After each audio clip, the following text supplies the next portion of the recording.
Praktiski soļi, kas jāveic ejot pensijā. Svarīgi zināt, ka pensiju nesāk izmaksāt automātiski. Par tās izmaksas uzsākšanu ir jāiesniedz iesniegums VSA. Pārbaudi savu uzkrājumu portālā latvija.lv sadaļā Mani pensiju līmeņi. Kad sasniedz pensijas vecumu, iesniedz pieteikumu VSA. Pensiju var pieteikt mēnesi pirms pensijas vecuma.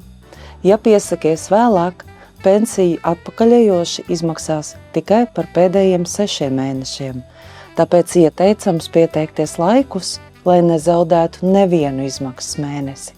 Izvēlēs apvienot pensijas 1. un 2. līmeņa uzkrājumus vai slēgt mūža pensijas līgumu.